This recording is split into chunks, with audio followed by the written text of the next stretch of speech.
ሰላም ከመይጫን ፕሮታፍ ጨዋታን ከቡራትን ተከታተል ትደለቢ ቲቪ ነሳዓ ዘዳልናልኩም ሓፀርትን ዋናውን ዜናታት ጅናልኩም ቀሪውና ለና ከተከታተሉና አድመናዩ በቀንዲ አርእስተ ነጥብታቶም ክንፈለም ማህበረሰብ ዓለም አመንጎ ኢትዮጵያን ትግራይን ዘሎ ወጥረን መቀላልን ተበግሶታት ሰላም ዘይወዓል ሕደር ንምድጋፍን ቁልጡፍ ስጉምቲ ኮስድ ከም ዝግባእ ተገሊጾም አብ ከተማ ሸራሮ 660 ገባርን ደቅ ገባርን መስርሕ መንበራ አባይት ዝኸውን መሬት ተዓዲሎም ማሕበር ሕብረት ስራሕ አቋርን ለቃሕን ፋና መናእሰይ ብብርኪ አፍሪካ ተወዳዳራይን መርአያን ትካል ንምዃን ይሰርሕ ከም ዘሎ ተገሊጾም ኢራን ኣብዚ ኣብ ሰነ ዝካየድ ውድድር ዋንጫ ዓለም ኩዕሶ እግሪ ከም እትሳተፍ ገሊጻ ፕሬዝዳንት ሩሲያ ቭላዲሚር ፑቲን ምስ ዩክሬን ዘሎ ግጭት ናብ መወዳእታ ገጹ ይቃረብ ከም ዘሎ ገሊጹ ናብ ዝርዝሩ ሰጊርና ለና ምስዕለታዊ ዜናታት ቢንያም ሓድሽ ሰናይ ምክትታል ማሕበረሰብ ዓለም ኣብ መንጎ ኢትዮጵያን ትግራይን ዘሎ ወጥረን ምቅላልን ተበግሶታት ሰላም ብዘይወዓል ሕደር ንምድጋፍን ቁልጡፍ ስጉምቲ ክወስድ ከም ዝግባእ ተገሊጾም ጥምረት ሲቪል ማሕበራት ትግራይ አክሶት ሓዊሱ ብርክ ዝበላ ውዳበታትን ማሕበራትን ትግራይ በሓባር ናብ ዓለም ለኸ ዲፕሎማሰኛታትን ትካላትን ኣብ ዝለኣኽዎ ደብዳቤ እዩ ነዚ ጻውዒት ቀሪቡ ዘሎ ኣብቲ ናብ ቦምበር ኮሚሽን ሕብረት አፍሪካ ሓላፊ ልኡኽ ሕብረት አውሮፓዊ ኢትዮጵያ ፍሉይ ልኡኽ ውድብ ሕብራት ሃገራት ንቐርኒ አፍሪካ ከምኡውን ንኣምባሳደራት ኣሜሪካ ዓባይ ብሪጣንያ ጀርመን ፈረንሳይ ጣልያን ሓዊሱ ኣብ ዝለኣኽዎ ደብዳቤ ኣብ ፕሪቶሪያ ዝተኸተመ ስምምዕ ምቁራጽ ተጻብኦታት ጠበንጃታት ስቃቢሉ እኳ እንተነበረ ብሰንኪ ቀጻሊ ዘይምትእምማንን ፖለቲካዊ ጉዳያትን ሕጂ ናብ ዝኸፍአ ኩነታት የምርሕ ከም ዘሎ ገሊጾም ስምምዕ ፕሪቶሪያ ብምሉእነት ክትግበር ብዘይምኽኣሉ ብሕገ መንግስቲ ኣፍልጦ ዝረኸቡ ላዕላዊ ግዛኣታት ትግራይ ሕጂ እውን ተጎቢጦም ተተሓሒዞም ከም ዘለዉ ከም ሳዕቤኑ ድማ ልዕሊ 1 ሚልዮን ወገናት ኣብ ግዜያዊ መዕቆቢ ተመዛበልቲ ኣብ ከቢድ ሰብኣዊ ቅልውላው ጥሒሎም ከም ዘለዉ መስርሕ ምሕዋይ ድማ ከም ትጽቢት ዝግበረሉ ከም ዘይሰጎመ ኣብቲ ደብዳቤ ስፊሩ ሕጂ ተፈጢሩ ዘሎ ዝበኣሰ ወጥሪ ብሃንደበት ዝመፀ ዘይኮነ ኣብ ትግበራ ውዕሊ ፕሪቶሪያ ናይ ዝረኣዩ ናይ ዝነበሩ ሽግራት መቐጸልታ ምዃኑ ዝገለጹ እቶም ጥምረት ሲቪክ ማሕበራት እቲ ሕጂ ዘሎ ወጥሪ ግና ከምቲ ልሙድ ሸለል ክበሃል ዘይግብኦን ቁልጡፍ ኢድ ኣታውነት ማሕበረሰብ ዓለም ዝጠልብ ምዃኑ በዚ መዳይ ኣብ ምፍራም ውዕሊ ፕሪቶሪያ እጃም ዝነበሮም ኣካላትን ሃገራትን ቁልጡፍ ፍትሓ ምንላይ ክዋስኡ ጸዊዖም ዓለም ለኻውያን መሻርክትን ህንጸት ሰላም ዘኽእል መድረክ ከም መቻችው ዝተላብኡ እቶም ማሕበራት ኣብ ውሽጢ ዓዲ ዝርከቡ መዳርክቲ ኣካላት እውን ንዕርቂ ቀዳምነት ክህቡ ጸዊዖም ኣብ ከተማ ሸራሮ 660 ገባርን ደቂ ገባርን መስርሕ መንበራ አባይት ዝኸውን መሬት ተዓዲሎም ሓበሬታን ርክብን ከተማ ሸራሮ ከም ዝገለጾ ኣብ ከተማ ሸራሮ ንነዊሕ እዋን ሕቶ ሰናይ ምምሕዳር ኮይኑ ዝጸንሐ ሕቶ መስርሕ መንበሪ ገዛ ናይ ገባርን ደቂ ገባርን ከም ከተማ ንምፍታሕ ጻዕርና ተገበረ ምምጽኡ ሓቢሮም ከንቲባ ከተማ ሸራሮ ኣይተ ገብረ ህይወት ገብረ ዮሐንስ ከም ዝገለጽዎም ምምሕዳርታ ከተማ እቲ ጸገም ክፍትሕ ኣለዎ ኢሉ ብምውሳኑ ኣብ ዝሓለፈ ብዝተኻየደ ጽንዓት 450 ኣብ ጣብያ ሓየሎም ሙሴን ሰድርን ከም ዝተዓደለ ብምግላጽ ሎሚ 2 ግንቦት 2018 ዓ.ም ድማ ኣብ ጣብያ ኣልጋነሽ 210 ገባርን ደቂ ገባርን መጽናዕቲ ብምጽፋፍ ንዕድል ኣለና ክብሉ ገሊጾም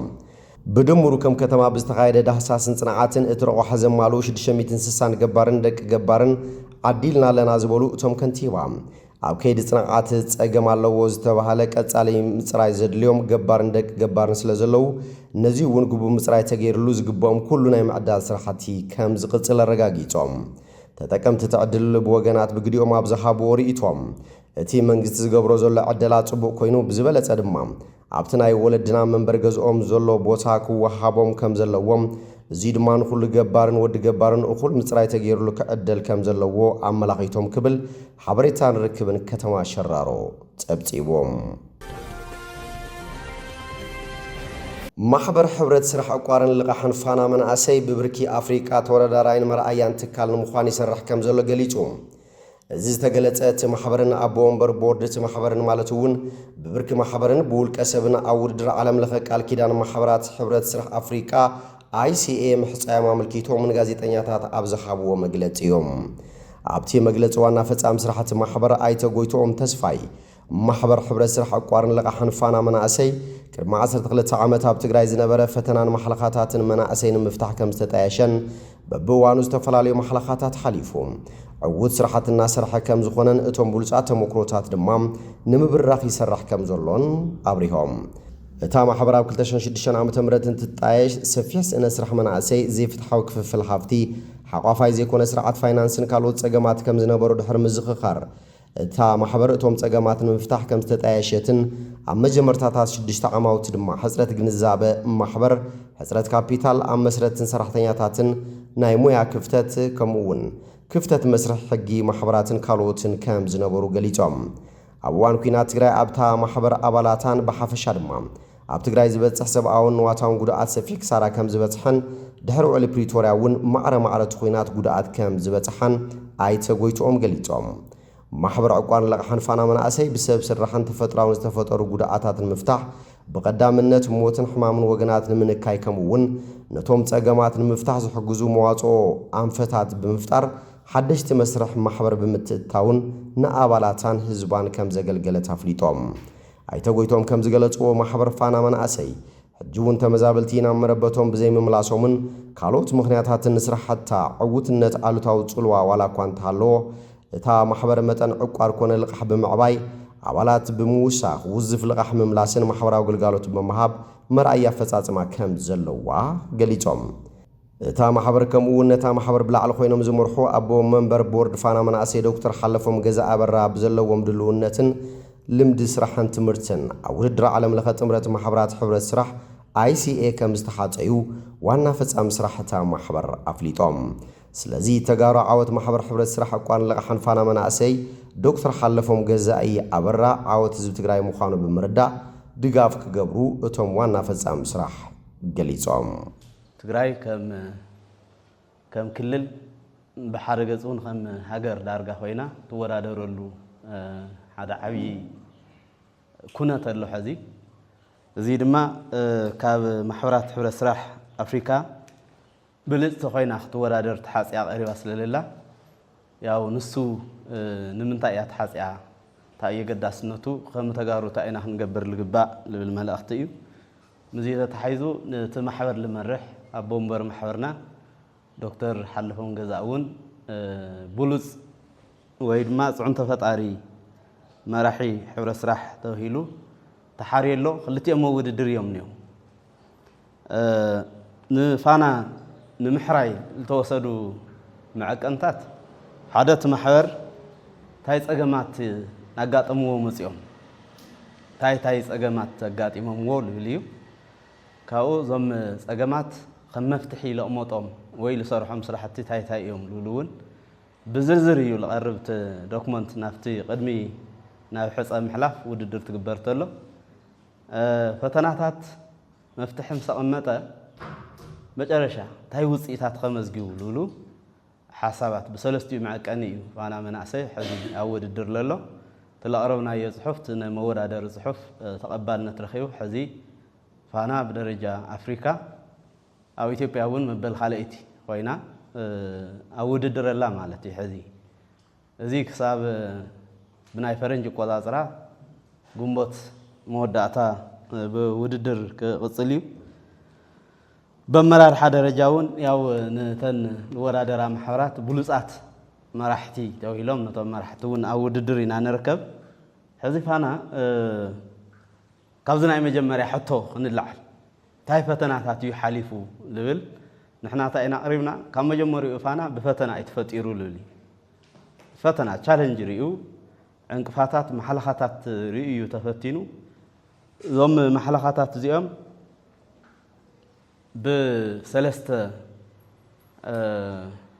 بسلسته وراد واجرنا إنا نقولهم بزح جزية بوانات مس سنة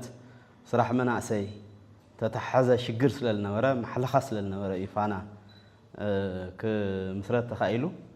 أو كتاش حنشدشتن أما تمرت مودة تخابي بزح من أسي فلس بزح استمهار من أسي كفقور كولجات كفقور يونيفرسيتات دقرن العلوم تمهيرو صراح سينو فقودو بحري فقودو حشوال موتلو خنتات نيرو سلازي أوزي ما قرأت زي كأنس الخيل نظام منع سيزيهم ኣብ ዓዲ ከረጋግዕ ልኽእል ትካል የድሊ ስለዝነበረ ያው ፋና ተፈጢሩ ማለት እዩ ኢራን ኣብዚ ኣብ ሰነ ዝካየድ ውድድር ዋንጫ ዓለም ኩዕሶ እግሪ ከም እትሳተፍ ገሊጻ እንተኾነ ምዚ ኢራን ምስ ኣሜሪካን እስራኤልን ተካይዶ ዘላ ኩናት ተኣሳሲሩ ብዛዕባ ሃገራዊት ጋንታ ብዙሕ ይበሃል ስለ ዘሎ ኣቀዲሙ ካብ ፊፋን ካብ እንገድቲ ውድድርን ሙሉእ ውሕስነት ክወሃባ ጸሊባ ፌደሬሽን ኩዕሶ እግሪ ኢራን ካብ ባህልናን እምነትናን ብዘይ ዝኾነ ይኹን ምድሕርሓር ኣብቲ ውድድር ክትሳተፍ ምዃና ብምግላጽ እንተኾነ ኣእንገድቲ ናይቲ ውድድር ዝኾነ ሃገራት ስክፍታታትና ኣብ ግምት ከእትዋ ኣለወን ኢሉ እቲ ጠለብ ፕሬዚዳንት ፌደሬሽን ኩዕሶ እግሪ ኢራን መሓዲ ታጅ ኣብቲ ኣብ ካናዳ ዝተኻየደ ዋዕላ ፊፋ ንኸይሳተፍ ብመንግስቲ ካናዳ ቪዛ ድሕሪ ምኽልካልኡ ዝቐርብ ዘሎ ብድሕሪ እዚ እዩ ታጅ ኢራን ኣብቲ ብ11 ሰነ ኣብ ኣሜሪካ ሜክሲኮን ካናዳን ዝጅመር ዋንጫ ዓለም ንኽትሳተፍ ንፊፋ 10 ቅድመ ኩነት ከም ዘቕረበት ኣፍሊጦም ሓደ ካብቲ ዝቐረበ ጠለብ ኩሎም ተጻወቲ ኣሰልጠንትን ምስ ሃገራዊት ጋንታ ዝገሹ ሰመዝን ዋላቶም ምስ እስላማዊ ሰውራ ሓልዋ ኢራን ወታደራዊ ስልጠና ዝወሰዱ ቪዛ ክወሃቦም ዝሓትት እዮም እዚ ዘቕረበትሉ ኣባላት እስላማዊ ሰውራ ሓልዋ ኢራን ኣብ ካናዳን ኣሜሪካን ከም ግብረ ሽበራውያን ስለ ዝግለጹ እዩ ታጅ ናብ ካናዳ ከይኣቱ ዝተኸልከለሉ ምኽንያት እውን እዚ ምዃኑ ተሓቢርዎ እዩ ብዘይካዚ ኢራን ኣባላት ሃገራዊት ጋንታ ኢራን ንባንዴራ ኢራንን ሃገራዊ መዝሙር ኢራንን ልክዕ ከም ኩለን ሃገራውያን ጋንታታትን ሃገራዊ መዝሙረንን ባንዴራንን ብኽብሪ ክረኣዩ እያ ትጠልብ ብተወሳኺ ኣብ መዕርፎ ነፈርቲ ሆቴላትን ኣብ ስቴድየማትን ኣባላት ሃገራዊት ጋንታ ኢራን ግቡእ እኹል ሓልዋ ክግበረሎም እውን ኢራን ጠሊባላ ፊፋ ንሎጂስቲካዊ ጠለባት ሃገራውያን ጋንታት ኣብ ምምላእ ኣብ እዋን ጸወታ ዝህሉ ፕሮቶኮል ኣብ ምምራሕ ሓላፍነት ክወስደሉ ይኽእል እዩ ንኸም ቪዛ ሓልዋን ዝኣመሰለ ግን ሓላፍነት እንገድቲ ሃገራት ምዃኑ እዩ ዝግለጽ ጸሓፊ ጉዳያት ኣሜሪካ ማርኮ ሩቢዮ ኣባላት ሃገራዊት ጋንታ ኢራን ኣብ ዋንጫ ዓለም ክሳተፍ ኣሜሪካ መርሓባ ኢላ ከም እትቕበሎም ገሊጹ እዮም እንተኾነ እቶም ምስ እስላማዊ ሓልዋ ሰውራ ኢራን ምትእሳር ዘለዎም ውልቀ ሰባት ግን ቪዛ ከም ዘይወሃቡ ኣፍሊጡ ነይሩ እዩ እዚ ድማ ንፊፋ ኣብ መንጎ ምርግጋጽ ተሳትፎ ኩለን ዝሓለፈ ሃገራውያን ጋንታታትን ኣብ ዙርያ ዝምድናታት ቴህራንን ዋሽንግተንን ዘሎ ፖለቲካዊ ኩንነት ብረቂቕ ሚዛና ክሓልፍ ኣገዲድዎሎም ገለ ካብቲ ካልእ ጠለባት ኢራን እውን ንምትግባሮ ጸጋም ክኸውን ይኽእል እዩ ሰበስልጣን ኢራን ንጋዜጠኛታት ኪኖ ጉዳያት ኩዕሶ እግሪ ካልእ ሕቶታት ካብ ምሕታት ክቁጠቡ እውን ሓደ ካብ ጠለባቶም ምዃኑ ይግለጽ ኣብ ጉዳይ ኢራን ግን ኣብ መንጎ ኩዕሶ እግርን ፖለቲካን ዘሎ ዶብ መብዛሕትኡ ግዜ ዝተሓዋወሰ እዩ ኣብ ዙርያ ምምራጽ ኣባላት ሃገራዊት ጋንታ ኢራን እውን ስፖርታውን ፖለቲካውን ሸነኻት ብሓንሳብ ዘጣመረ ምዃኑ እዮም ምስቲ ሃገራዊት ጋንታ ቅርበት ዘለዎም ወገናት ዝገልጾም እዚ ምስቲ ኣብ ዝሓለፈ መጋቢት ኣብ ኣውስትራልያ ዝተኣንገደ ውድድር ዋንጫ ኩዕሶ እግሪ ኤዥያ ደቂ ኣንስትዮ ተኣሳሲርና ምስ ንርእዮም ሓያሎ ካብ ኣባላት ሃገራዊት ጋንታ ኢራን ኣብ ኣውስትራልያ ፖለቲካዊ ዕቁባ ምስ ሓተታ ኣብ ኢራን ዲፕሎማስያዊ ወጥሪ ኣኸቲሉ ነይሩ 7 ካብ ኣባላት እታ ሃገራዊት ጋንታ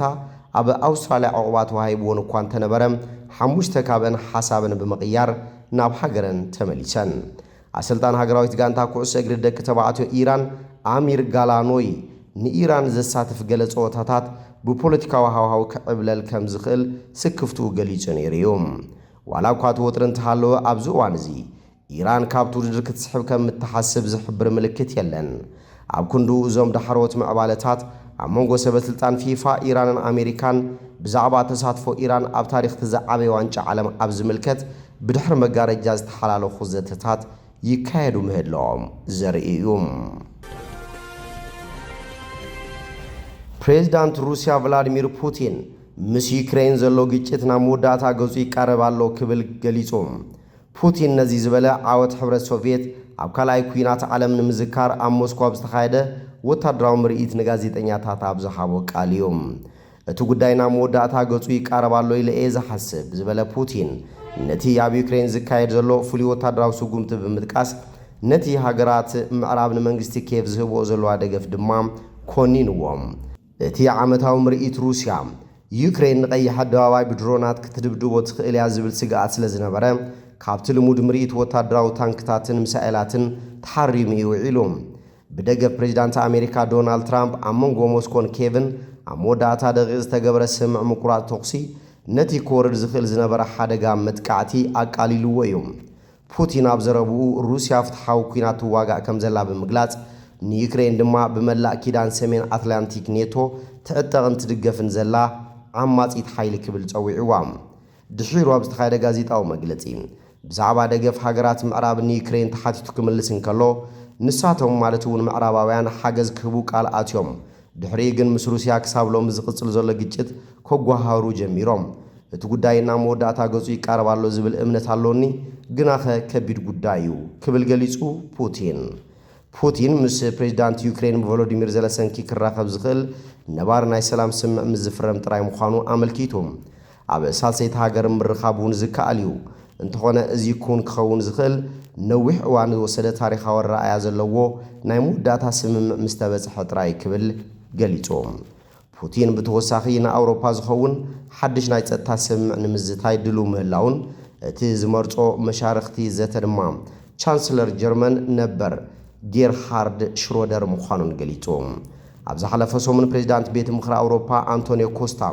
ሕብረት ኣውሮፓ ምስ ሩስያ ንምዝታይ ተኽእሎ ከም ዘሎ ከም ዝኣምንን ዘለንስኪ እውን ነቲ ስጉምቲ ከም ዝድግፎን ገሊጹ ነይሮም ከም ኣካል ናይቲ ብኣሜሪካ ዝተመርሐ ስምዕ ምቁራጽ ተኹሲ ኬቭን ሞስኮን ካብ ክልቲኡ ወገን 1,000 ዕስራት ንምልውዋጥ ተሰማሚዕን ኣለዋ ኣብቲ ቀይሕ ኣደባባይ ዝተኻየደ ወታደራዊ ምርኢት ዝኾነ ዓይነት ኒውክለሳዊ ኣጽዋር ኣይተረኣየን ሓያሎ ኣህጉራውያን ትካላት ዜና ፍቓድ ስለ ዘይተዋሃበን ኣብቲ ፍጻመ ዝተረኸቡ ጋዜጠኛታት ኣዝዮም ውሑዳት ነይሮም ማርከስ ፍትዋትን ክቡራትን ተኸታተልቲ ደደቢት ቲቪ ነሰዓት ዘዳልናልኩም ዜናታት ነዚኦም ይመስሉ ስለ ትምክታልኩም ኣመስጊና ብኻልኦት ሳብ ንራኸብ ሰናይና ኣኹም